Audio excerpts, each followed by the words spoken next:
Hey guys, welcome to the first webinar of 2021.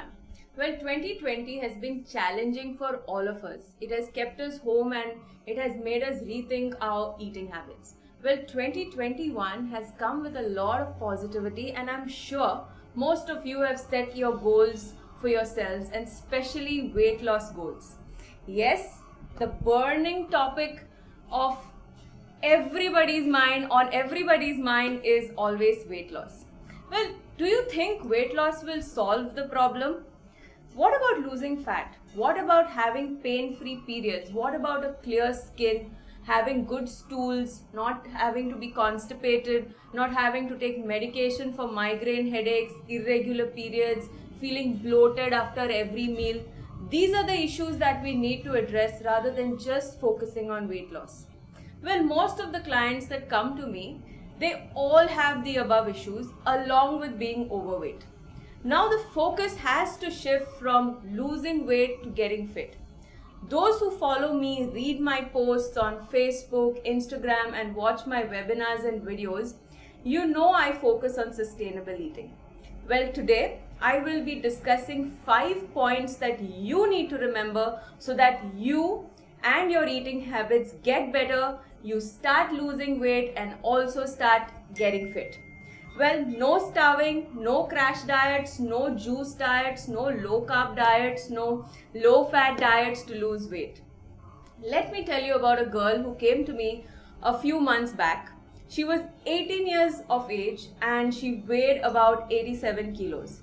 Migraine headaches due to which she missed school, severe abdominal pain post a meal, she was on medication for hyperacidity, periods, she had a flow for just one day, she lost some weight, she gained it back, she was on some diet, feeling very lethargic, constipated and constantly craving for noodles, pasta, shawarmas and all the unnecessary food.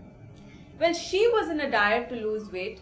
She stopped eating ghee, she stopped eating rice, she missed or skipped her breakfast deliberately because she was wanting to lose weight. She avoided all the root vegetables, especially potatoes and the other roots, because she thought they were high in starch. Just salads, grilled, sauteed veggies with some chicken boiled, and only green tea and apple for lunch. I believe that what you do today, you should be able to do tomorrow, for the next 10 days, for the next 1 month, 3 months, 5 months, and practically for the rest of your life. Well, if what you can do today, you cannot do tomorrow, it is definitely going to take a toll on your eyes, on your brain, on your skin, on your thyroid gland, on your liver, and it is definitely going to affect your productivity. Think long term when you are trying to lose weight. You have to eat and not starve to lose weight. So eat, do not go on a diet. The act of eating is sustainable. The act of dieting is not sustainable. So most of my clients have tried every method possible to lose weight and have been given a list of foods, especially their favorite foods, to be completely stopped. And when they come to me and I tell them that you can have rice, you can eat cashew nuts, you can have a mango and a banana, it's very difficult for them to believe because they look at me with such disbelief. Because they've tried starving, they've tried dieting, and now they say, okay, let's try eating. And once they start seeing results, they are just thrilled. So diet trends keep changing every decade. First, they made carbs as the enemies and they told us to go on low carb diets. Then we had to stop eating rice because of this theory. Then came the next trend which said that fat is bad for health and we had to stop using coconut in our curries, in our vegetables, in our sabjis. We had to stop using coconut oil and we all switched to olive oil. And the latest is the time restriction, where they tell you that you're supposed to fast for 16 hours a day, or they tell you that you're supposed to eat just 1 meal or 2 meals per day. So do not go on a diet, eat sustainably. Well, in the year 2019, a 147 kilos weighing boy, just about 27 years old, always been struggling with losing weight all his life, came to me. He was on and off diets, in and out of gyms. He wanted to do a lot, but because of being heavy, he was unable to do a lot of things that he loved doing. Well, struggling with eating habits, he could not restrict himself from eating junk food. So when I probed a little deeper into the case, I found out that he was on diets that divided food into carbs, proteins, fats, and it made him count calories. Well, he was on the verge of giving up, like always, since he saw no results. And when he came to me, he thought again I would be telling him the same old story: have grilled chicken for dinner because it is high protein, have low fat yogurt, do not have carbs, no rice. And his body language said it all. I told him just one simple thing: you have to stop looking at rice as carbs, you have to stop looking at ghee as fat, and stop looking at meat as proteins, and definitely stop counting calories. Today, this boy has lost over 25 kilos. He understood that weight loss and getting fit is a journey. It's not just for a month, it's not a 6 months plan. You cannot be giving yourself such targets. He has his own Instagram handle which speaks about fitness. He's taken up boxing classes and he has inspired so many people. So understand that food is much more than, just what the weight loss industry or what the food companies try to sell you. The food companies will always call food as carbs, proteins, fats, and make you count calories. It's also providing nutrition to your cells. So that is what you need to focus on.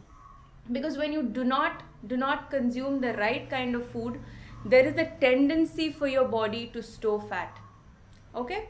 So have a good sleep in the night, to have good digestion, pain-free periods, and to wake up feeling happy and refreshed every morning. Eat, do not count calories, and do not look at food as carbohydrates, proteins, and fat. Well, a few weeks ago, a lady came to me. She was just about 45, getting into menopause. She was on a diet with kale, asparagus, quinoa, celery, some trendy mushrooms, broccoli, bell peppers, pickled olives, kombucha, and she was struggling with weight loss, and she was so annoyed with herself that she thought she was doing everything right. She was eating the latest superfood, she was having something so trendy, and she had been diagnosed to be pre-diabetic. She had high cholesterol levels, feeling very tired and lethargic. She stopped eating her fish curry, rice, dal, sabji, even though she loved it so much, thinking that it was not good for her. She was referred to me by another client. So when I made her stop eating all these trendy foods and asked her to shift back to the time-tested traditional food, with the names which are easy to pronounce and are not like tongue twisters, that's when she returned to me with a smiling face. And at her follow-up, she was extremely happy to see not just the results, but she was extremely happy because now the whole family sits together, enjoys the meal. And the best thing she told me was that she saved such a lot of money that she would spend on, sourcing these exotic fruits and veggies that, she would have to eat every day. Now she gets it from the local farmers, the people growing it in her village, and in this way she's even contributing and giving back to our local farmers, and they will not have to protest and come to the streets and get our attention. Well, every time you hear of some superfood for weight loss, you have to have your antennas up. You have to think, who is trying to sell you this superfood? What is the motive behind it? We are all intelligent people, so let us, use our common sense when making food choices. So have local, seasonal, and traditional. What is the latest so-called, trend nowadays? Everybody is speaking organic. Everybody speaks farm to table. They speak go vocal for local. The food industry decided to monetize on this as well. So let's take for example haldi. What did they start calling it? Turmeric or curcumin? Now, traditionally, we have haldi in our milk, we have it in our pulaus, in our sabjis, in our curries, in our gravies. But what did, how did they market curcumin to us? In the form of pills, capsules, drops, powders, and God knows what else. Right? So, be very careful and try not to get fooled by the food industry. The next food that they really want to monetize on is ghee. So instead of telling us to continue eating ghee in our traditional ways, the correct amount that we need to eat every day, they made us eat ghee in our coffees. So instead of adding milk in our coffee, they asked us to add ghee and take a shot of this every day. Well, try to be sensible and try to understand. It's really simple. We just have to eat the way our grandparents or our parents ate, and you will completely be sorted. Okay, food should not be consumed in massive amounts. Do not overdo anything, even if it is organic, even if it is very healthy. Still, you need to know how to eat your food. About a week back, not a week back, about a few months back, a young boy, about 19 years of age, had been gymming for about a year. His weight was always yo-yoing. He tried every possible workout. He would exercise, light lift weights, he did cardio, protein shakes, he was on a no-carb diet, and he had finally given up. He was so frustrated and depressed, he withdrew completely from everybody and he wasn't going out anywhere. His mother had to really force him to come and see me at my clinic. Well, finally, after a lot of persuasion, when he came and I got to know the history, he said he tried everything possible, nothing worked. I asked him a very simple question. For how many hours a day are you seated or lying down, during the day? And he said, for most of the time since the lockdown, I have been completely, inactive during the day. All I do is I get up in the morning very early, I go to the gym, I work out for about 2 hours, kill myself at the gym, I come home, take a shower, have my breakfast, that also in front of the TV, and till about 1:30 he's sitting. Then I have my lunch again is sitting till about 6 o'clock, either watching TV, watching some videos, chatting with friends, texting, Facebook or the gram. So the activity during the day was absolutely nil. This is what most of us end up doing. This is what happens to people who sit for long hours, in front of a desk or a computer. We feel that if we eat no carbs and if we have only high protein diet and, we work out that 1 hour in the gym, that is enough to lose weight. Well, it is much more than that. You need to stay active till you go to bed. That afternoon nap for about 30 minutes max is good enough in the afternoon to recharge yourself. But the rest of the day you need to move, otherwise you'll just be like a furniture item in the room, isn't it? Take the stairs whenever possible, change your workouts, get a little diversity in your workout routines, try badminton, swimming, yoga, weight training.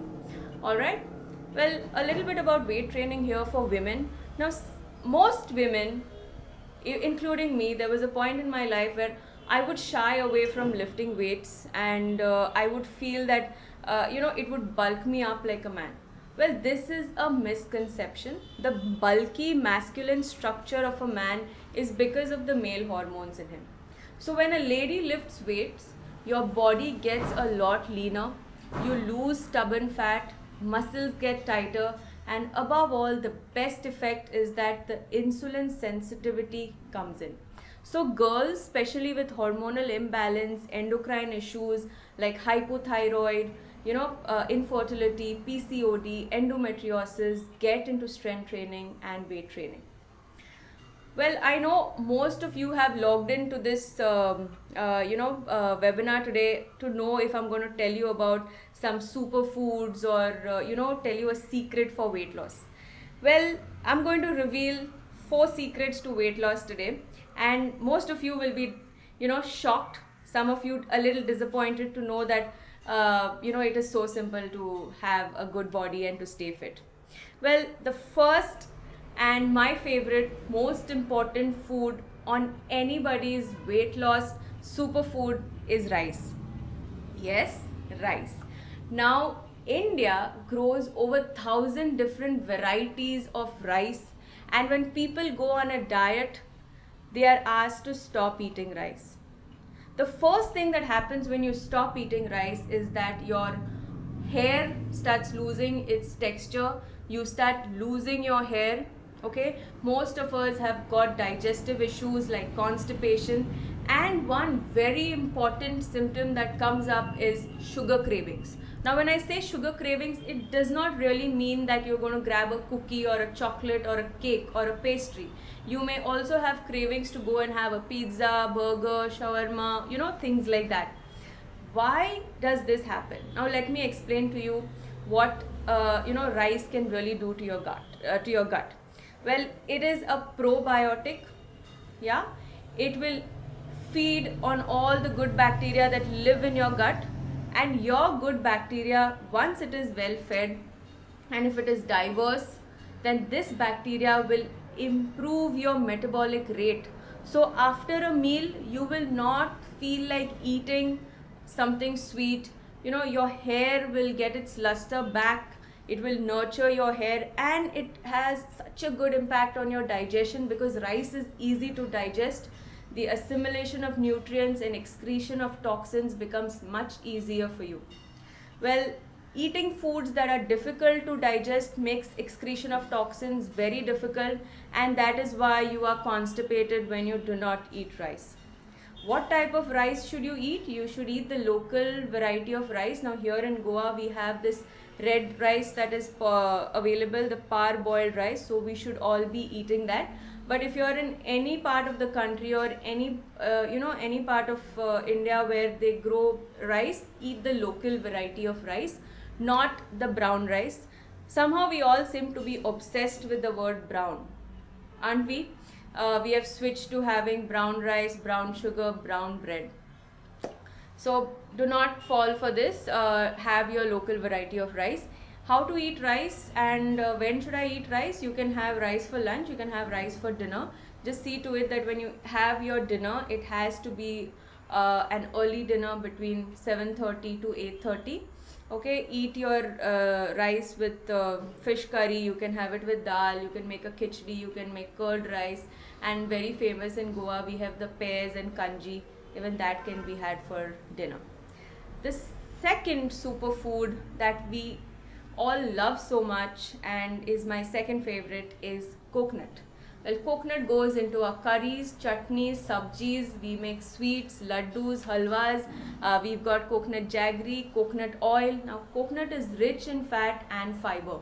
So those hunting for foods rich in fiber, or those having severe constipation, or don't know what to take for high fiber, especially diabetics who have been advised to have high fiber in their diet, well, add coconut to your diet and you will be sorted.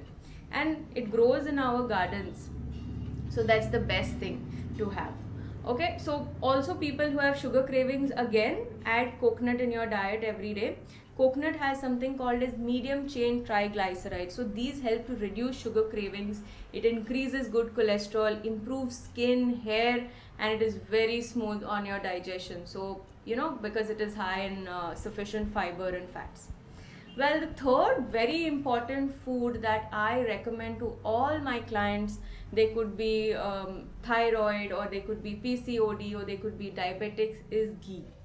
A traditional combination of ghee over your rice, over your vegetable, over your dal is very, very important. It not only just enhances the flavor of the ghee, but it also reduces the glycemic index of your food. Most of the people in Goa, now in Goa we have the sun for almost 300 days of the year, and we are mostly people having a deficiency in vitamin D. Now why does this deficiency in vitamin D come? Because vitamin D is a fat soluble vitamin, and if you don't have good fats in your body, or you're not consuming good fats, you will always have a deficiency of vitamin D, even though you're popping the best supplements of vitamin D. So have ghee in your diet if you are having a vitamin D deficiency, or even if you're having a thyroid complication. Alright, the fourth food that we have to include in our diet are cashew nuts and peanuts. Yes, I love cashew nuts, and who does not love cashew nuts? Here in Goa, we wait for the cashew season. We eat the fruit as well as the cashew nut, but most of us love our cashew nuts with our drink, right? And we believe that alcohol is good for health, especially red wine, and whiskey is good for the heart, but cashew nuts are bad, don't we? And the next food is peanuts. Peanuts can be made into a chutney. It could be added to powdered and added to your curries, gravies. You can add it in the poha. So many benefits of peanuts. It can be had in the morning, the first thing in the morning. Peanuts and cashew nuts you can have. You can have it in the midday, and you can also eat it in the evening. Well, the fifth food that I'd like to talk about is the local and your seasonal fruits. Banana is perennial, that it's available 365 days of the year, and you can eat a banana every single day. Papaya as well, you can consume papaya every day. Chikus, custard apples, borums, guavas, amla, jamun, and now the king of all fruits, the mango, is going to come really soon, and we are so excited. I am excited to have mango every day during the season. Well, seasonal fruits are a dose of vitamins, phytonutrients, and antioxidants which are required for the rest of the year. So when we got into the pandemic, vitamin C went out of stock from every chemist. We had to really hunt to get vitamin C. Why? Because we were told that vitamin C will increase your immunity and things like that. But when we can get all these vital nutrients, iron, vitamin C, and all the other antioxidants from our fruits, why don't we eat them? We always find reasons to not eat fruits. It will increase my blood sugar, it will increase my weight, I will get cold, it gives me acidity. Well, most of the nutrients in local seasonal foods have not yet been discovered. Alright, so please include a local or a seasonal fruit in your diet every day if you're trying to get fit.